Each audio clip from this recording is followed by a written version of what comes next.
Yo, what is good, YouTube? Welcome back to another JC2K video. In today's video, we are going to be talking about the new cards coming out today here in NBA 2K26 MyTEAM with BI, Miles Bridges, and Will Richard coming out in the exchange, and then Jrue Holiday and Artest being inserted into super packs in today's drop. Before we hop into the video, if you haven't already, make sure you hit that subscribe button. Help me push towards the 50,000 subscriber mark on the channel. I upload every single day.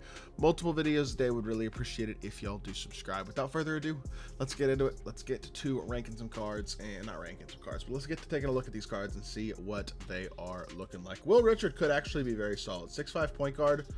What? Okay, that's disappointing. He's 6'5" on his gold card, and he is now 6'3" on his amethyst. That's intentional. It's disappointing. I don't know why that's weird. I don't know. I don't totally understand that, to be totally honest. How does he lose 2 inches in height? Is like, let's see. What we could look at. I guess what he's listed at. It says he's listed at 6'4". It says 6'3" on ESPN. I don't know. Well, I guess 6'3" it is. That's unfortunate. I was hoping he was going to be a 6'5" point guard. At 6'3", he is not as good. 87 speed, 88 3-ball, 85 driving dunk with pretty good defense as well. This is a well-rounded, solid card. He's got Hawk Deadeye and set shot, good finishing and shooting badges. Yes, he needs handles for days and lightning launch, as well as on-ball menace and probably a movable enforcer. But if you add those 4 badges to him, he's a pretty complete point guard. He's got very nice slashing ability. He's got a little bit of movement, a jumper that's pretty good. At 6'5", this is a great card. At 6'3", still a decent card, but definitely a lot less like competitively viable. And I know that kind of sounds a little dumb to say, because like, does 2 inches of height really make that big of a difference? But the honest truth is, it does matter 100% at the point guard position. It's the difference between being able to standing dunk. It's going to help. It's going to definitely matter on the defensive end of the court. Like, just realistically, Will Richard is a decent card, but I do think he'd be a lot better if he was 6'5". That is a little bit disappointing. Definitely takes away from how good he really is as a card. Miles Bridges, I would think, is probably very good. His Emerald is extremely complete, and yeah. I mean, he's not bad. 97 driving dunk, 88 3-ball, 87 speed, 86 agility, 95 vert, 92 strength. The athleticism and strength is definitely there. And then defensively, I mean, 86 interior and perimeter, 85, 88 rebounding, like, not bad at all. Another guy who, I mean, got great finishing badges, has set shot specialist, could really use Deadeye and limitless range. That's 2 badges. Handles for days probably 3. Pick dodger maybe 4, and then the 5th one could be kind of an unpluckable or a challenger or a dimer or glove or interceptor. Kind of got a few options, I would say. But his shot is decent, and obviously he's extremely athletic, which certainly fits the meta of the game. There are a lot of good small forwards already that people have, though, I think, especially with like a free card like an OG Anunoby. Well, 2 free cards, really. OG and Michael Porter Jr. being in the last drop. And then obviously the other small forwards that people might have throughout the year, like Glenn Rice from season 1 or whatever else. Obviously, if you've bought a Cooper Flag or somebody like that off the auction house, Robert Covington for budget players, there's just a lot of small forwards. So it's like, Miles Bridges is an interesting card. If that's what you're looking for at the wing, is somebody who's a threat to shoot, has a fast jumper, but also is a real downhill driver, really good attacker, and going to be decent defensively, then maybe Miles Bridges fits the mold of the small forward that you're looking for more than some of those other guys. And I would expect his exchange will be pretty cheap and pretty darn easy to get done. So I could see the argument for being like, okay, Miles Bridges, super nice card, definitely a guy I want to consider. He is going to be a fun one for sure. That I think is he's definitely going to be a solid card. Artest, Jrue Holiday, and Brandon Ingram. Artest and Jrue are both in packs. We already know what those guys do look like on paper because they're just their pink diamond hidden gems. But 92 speed, 90 driving dunk, 87 3-ball, and again, extremely versatile, extremely quality defense from Artest as per normal. He's always an elite level perimeter defender, and that is the case this year as well. He's got the interior ability too, though. Immovable, paint controller, post lockdown on Hoff in addition to the perimeter badges. He is really good. Does need like Deadeye and limitless range added, but that's really about it. Maybe Dimer, maybe Unpluckable Brick Wall.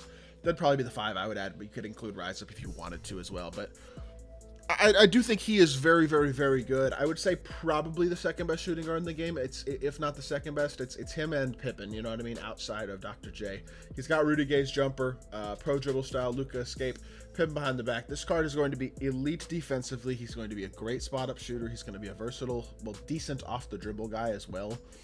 I think you're looking at one of the best shooting guards in the game for sure. I'd be interested to see how rare he is and how expensive he is when he is on the auction house, because he is a great card. But he's probably going to be pretty rare, pretty expensive. And then Jrue Holiday is also going to be a very, very good card, although he does not have the athletic ability of a Ron Artest. 70 driving next, a little underwhelming. But 93, 91 speed, really good defense, including a bunch of good defensive Hall of Fame badges. He's 6'5" with a 6'7" wingspan, so he's got decent size to point guard position as well. Needs limitless range, maybe shifty shooter, posterizer, paint patroller, brick wall. And that'd probably be the 5 that I would add to him, honestly. And honestly, movement-wise, I mean, pro dribble style, normal escape, that AI behind the back isn't crazy. His sigs aren't insane or anything like that, but he's got a very nice jumper. He's obviously a valuable defensive point guard. To me, he is a better Jason Kidd / Sidney Moncrief. So, yes, probably a top 7 point guard in the game or so would be my thought process with Jrue. Maybe a little higher than that. Probably not. I don't know. He is always great defensively and has a great jumper. He's got value. I'll be interested to see how expensive he is, though, again, because I don't think he'll be worth paying. Probably not going to be worth paying for, especially with how rare those guys are, with there being 43 other wild gem pink diamonds or whatever. And then you have Brandon Ingram. I am hopeful that his exchange is not going to be too expensive, but I wouldn't be shocked if it's decently expensive, because he's pretty loaded. 6'10" with a 7'3" wingspan. He's better defensively for sure than his other wild gem pink diamond by far. Also has 90 driving dunk, 93 3 ball, 90 speed. Bunch of good shooting badges, as well as Hoff posterizer, handles for days, lightning launch, ankle assassin, float game. Like, he is a nice offensive card. Defensively, he could still use some work. Obviously, a movable enforcer, on-ball menace, paint patroller, maybe interceptor, maybe even a brick wall or post lockdown or something like that. Just give him a little more defensive utility. Defensive versatility would be obviously very nice. His jumper is good, though. D-book dribble style, Paul George escape, Brown behind the back, which isn't the worst. I mean, honestly, the Harden step back you can kind of burst out of a little bit. It's not the greatest actual step back, but it is a move you can kind of create out of itself. I think BI is going to be super duper solid. The question is, how hard is his exchange to complete? If he's a million MT, probably not worth exchanging that much MT to lock in, but very good. If he's 2 million MT, definitely not. If he's 500k, that becomes more of a, okay, that's an interesting exchange. I think that might be that one's probably worth doing. I will say his player build is not 6'10", so keep that in mind. I know he's listed at 6'10". He is going to look about 6'8" on the court. There's nothing wrong with that. He's still very good. He's still got great size as shooting guard. Still an elite option, but I will say 6'10" is a little bit gassing it when you actually look at the way that he looks on the court. Not that that like kills the card or anything, but I think that's something to keep in mind, is that he does not have a big player build at all for a 6'10" player. I'm hopeful that his exchange is not going to cost a ridiculous amount. Now, it probably will cost more automatically than it costs off rip, just because people are going to buy those cards and like panic buy and send the price up of whatever cards are necessary for Brandon Ingram. I would think if it's a reasonable exchange anyway. But as long as he's like AK exchange or better in terms of how easily attainable he is, I'm not mad about Brandon Ingram as a card today. I think he's a guy who will help people's teams, and we'll see. That being said, this is a good drop today. I mean, it's not a bad drop. I really wish Will Richards was 6'5". Miles Bridges is a great budget card, though. Even Will Richards is a decent budget point guard for sure. BI is going to be a stud. We'll see how expensive he is. Then Jrue and Artest are also great cards, but they're going to be very expensive, unfortunately, because of pack odds and stuff and how rare they are, which, I don't know. It is what it is. Hopefully there's some other free content today, or maybe tomorrow or Thursday. Like we should get like a Moments Cade, Moments Grayson out. We should get a couple Moments cards, I feel like, from how ridiculous last night's games were. Let's see some Moments content this week. Maybe some challenges for pumpkins on Wednesday or Thursday. Put a little effort in, 2K, please.